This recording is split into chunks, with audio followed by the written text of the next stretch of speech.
project you will need a piece of 140-pound watercolour paper, and try and get one that's a lovely quality. It makes it much easier to paint. I like Arches cold pressed, and it's helpful to tape the paper down, because otherwise as the paper gets wet with your washes it will buckle and then it won't dry nice and flat.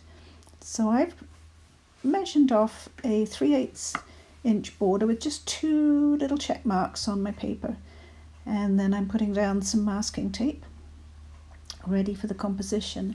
Now for this project that we're doing, the split leaf Philodendron leaf, you have 3 choices. You can do a bigger composition on, say, a 12x16 and do 3 leaves, or you can do a 5x7 partial leaf, or I did a square one, 6x6 for a full leaf. And if you're fairly new to painting, I suggest you do just 1 leaf to start with, to get an idea of how you can work wet and wet on the paper. It's a lovely simple project, and it will give you some idea of how to control wet and wet paint. Now to start the drawing for the Philodendron leaf, do a really big broad heart shape. That's your outline that's going to help you make your leaves end in the exact right place. And then I start from the top drawing the leaves and making the splits within them. And the very important thing about the white space between the leaves is it is negative space, and it is really important that that white negative space is a beautiful design, because that is part of your composition. So as you're drawing your leaves, be aware and adjust. You can erase with a nice soft white eraser and make sure those little parts in between are a lovely shape. Now I'm using the eraser to erase that original line, because you don't want to paint over it. It will stay under your paint. And then use a brush, a nice soft brush. Get rid of all that eraser garbage. I don't know what word to use for it, but it will get stuck in your paint and it will make nasty little black puddles in your paint. You won't like it. And use a soft brush to get rid of it, not your hand. Your hand will put oil and smudge the pencil. I'm starting with raw sienna on the first leaf. I'm going to paint 1 leaf at a time, going quite slowly. This is double speed. I've speeded it up to double speed, so a bit slower than this. And I have some permanent rose, and I'm going to let that blend wet in wet with the raw sienna. I have a small brush, a number 4 brush here that I'm using. And now I've got a green mix. I have Hooker's Green Dark mixed with a little Ultramarine Blue to darken it up. And I'm letting that mix wet in wet with both those colours I've just put on. And I might go back later and darken them a little bit. Now I've left just white dry paper for the veins. Makes it easier to paint. You wouldn't believe how hard it is to paint this whole leaf wet in wet if you don't have some dry space to help you, because the paint will dry very quickly and then your wet in wet won't work. You'll get all kinds of back runs and blooms and things that some watercolor painters, when they know how to control them, love. They add interest to their painting, but if you don't know how to control them, they can be very difficult. I'm using some of my favourite green gold. It's a new colour I hadn't used before. It's made by Golden, and I just love it. It's such a vibrant light green. If you don't have green gold, then mix a light green with either a cadmium yellow or an Azo Yellow and some Hooker's Green or Viridian Green or Sap Green. Get a nice light yellowy green, but honestly green gold is gorgeous. I just love it.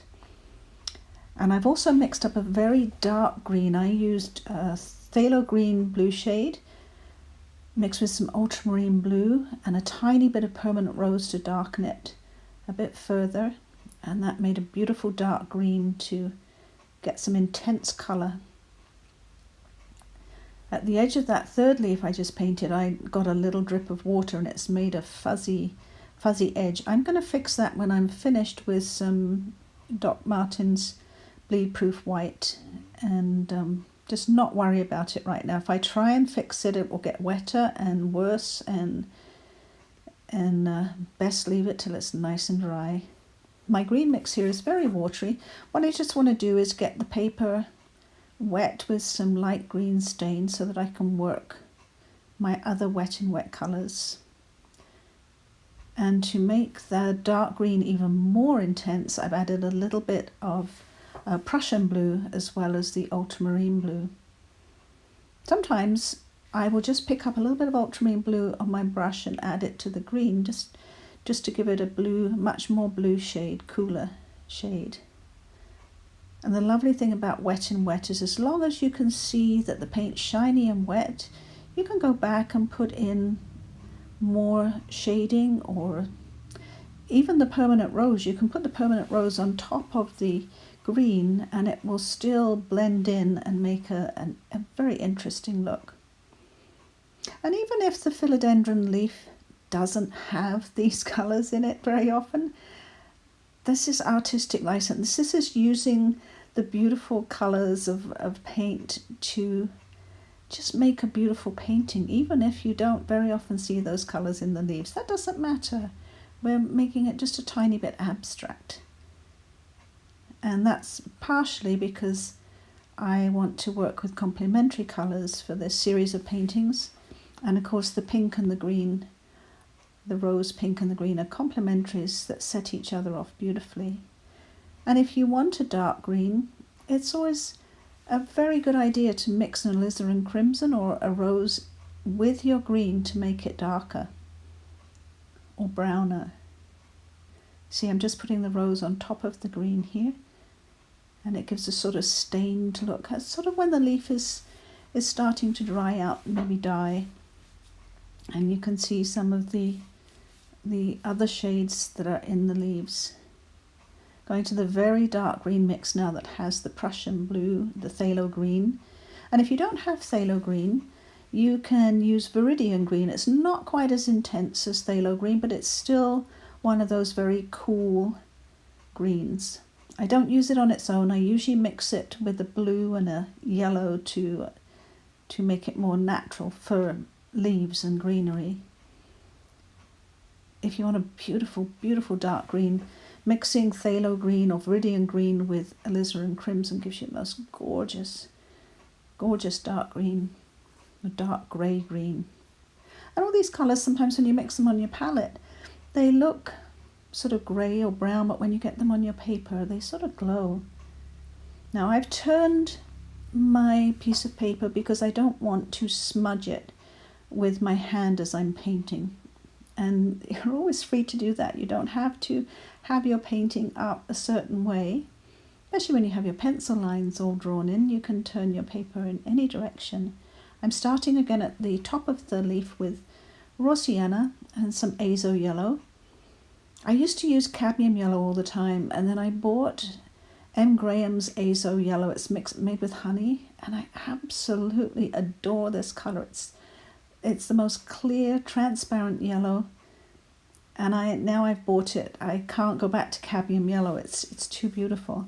But if you have cadmium yellow and you don't have Azo Yellow, which can also be called aureolin yellow, that's okay. You can substitute cadmium yellow. I didn't buy all these beautiful, interesting colours, the quinacridones, until quite recently. I had a limited Winsor & Newton palette that I stuck to, and then just lately I discovered all these gorgeous, gorgeous colours, and I'm hooked now. Can't stop using them. Here's the green gold again, sort of using it as an undercolour, the light green underneath, and then I'm putting the very dark green wet in wet on top to get that stained look. And you might wonder, why did I do the top leaf then go back to the bottom leaf? I want to overlap the top leaf over the second leaf, and I can't do that while it's wet. I will get bleeding that I don't want. Sometimes I want bleeding of colours. Other times I don't, so I'm leaving that for later and working on the dry leaves. As long as the paper's dry, you can paint around it. The paint will never bleed into the dry paper unless you have a really poor quality paper. And that's one of the reasons I don't like any of the cheaper papers. They're so hard to paint on. Even for someone that's experienced with painting, the cheaper papers are difficult to paint on. The Arches paper and other artist quality papers are made from 100% cotton. And they're mold made. They're beautiful texture. They're not a machine texture. And they just make your painting look so much more beautiful. The colours look better on good paper. I've mixed the Azo Yellow with some Hooker's Green for a background here. And even though I just touched a tiny bit of the dark green to it, it flows into the light colour very quickly. And I'm dipping into a little bit of raw sienna. And what I love about the split leaf philodendron is the holes that you get in the leaves. I think they are incredibly interesting. And again, that's about negative space. The negative space in these leaf paintings is not painted. It's just left white, but it is an important part of your composition, as is all the white paper that you leave around your leaf, or leaves if you do more than one leaf. If you do it too tiny right in the middle of the paper and have loads of white paper showing, that's not going to be very interesting as a painting. You want to fill up your piece of paper as best you can. Because this one leaf was painted for beginners mostly, I made it much more simple, like right in the middle of the paper and easy to follow. But if you were more experienced at painting, you might want to have that leaf coming off one side of the paper and disappearing off the other side. You might want it on an angle. You might want to show 2 or 3 other leaves sort of hanging in from the top or going off the bottom. As you get more experienced with painting, you can make your composition more interesting. And I don't have a philodendron plant anymore, but I used images from Pinterest and Google to look at real plants and also how other painters had tackled this subject. It's always better. If you have a philodendron in your home, go look at that, take a picture of it or sit in front of it and draw your leaf. On this one I'm just putting a little stem. I put some of the light green first and then down one edge some dark green to make it look rounded. And I'm sucking up a little bit of that dark green just to give some highlights on the leaves. That's a thirsty brush. Thirsty brush is a clean brush that you've wiped on your towel and you can suck up a little bit of the paint with it. So thank you. Hope you enjoyed that.